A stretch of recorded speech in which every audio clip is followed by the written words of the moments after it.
Comment a progressé le pouvoir d'achat en France depuis l'arrivée de l'euro? Eh bien d'abord très vite, dans le prolongement de l'euphorie de la fin des années 90, avec une hausse de 2,4% par an en moyenne jusqu'en 2003, portée notamment par les réductions d'impôts et la baisse d'un point du taux de TVA en 2000.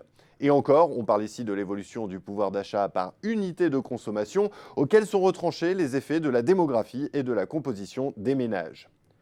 Si sa montée n'est pas linéaire, les incidents sont rares. Le plus important d'entre eux survient en 2001, après l'éclatement de la bulle Internet, mais le pouvoir d'achat reprend très vite son ascension.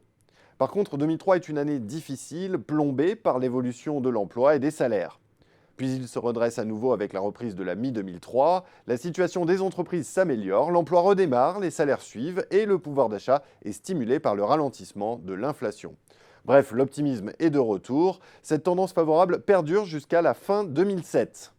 Le bilan des 9 premières années de l'euro est donc remarquable, avec un gain de pouvoir d'achat de 1,6% en moyenne par an pour les Français, du jamais vu depuis les 30 Glorieuses.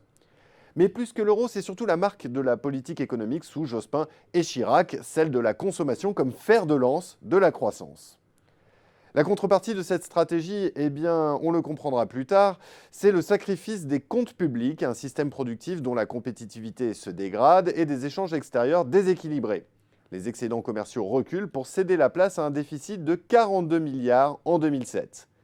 C'est dans ce contexte que survient la crise financière de 2008, l'activité se dérobe, le chômage de masse fait son retour, l'inflation aussi, le pouvoir d'achat plonge de 1,1% en 9 mois, c'est une première depuis 1984.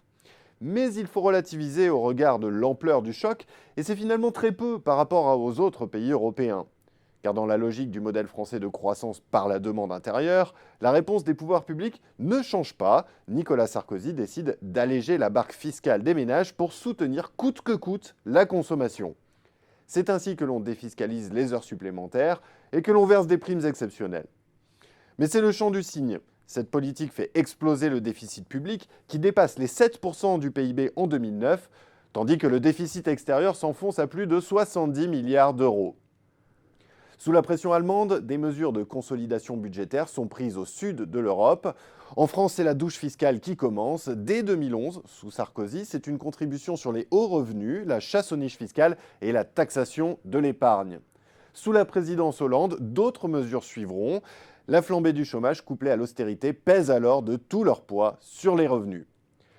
Au bilan, le pouvoir d'achat recule 3 années de suite, une grande première dans l'histoire économique de la France. Et pourtant, la remontée survient en 2014 malgré un contexte économique toujours dégradé. Le pouvoir d'achat bénéficie en fait de 3 coups de pouce. D'abord, il y a l'inflation qui fait du raz-motte dans le sillage de l'effondrement des prix du pétrole.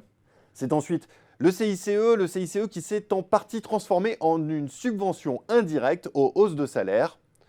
Enfin, c'est une pause dans le chargement de la barque fiscale. Bref, pour résumer, depuis la création de l'euro, il y a eu 2 phases. L'une euphorique, jusqu'en 2008, avec une hausse moyenne du pouvoir d'achat de 1,6% par an, on l'a vu, et l'autre moins heureuse, avec un très maigre 0,4%.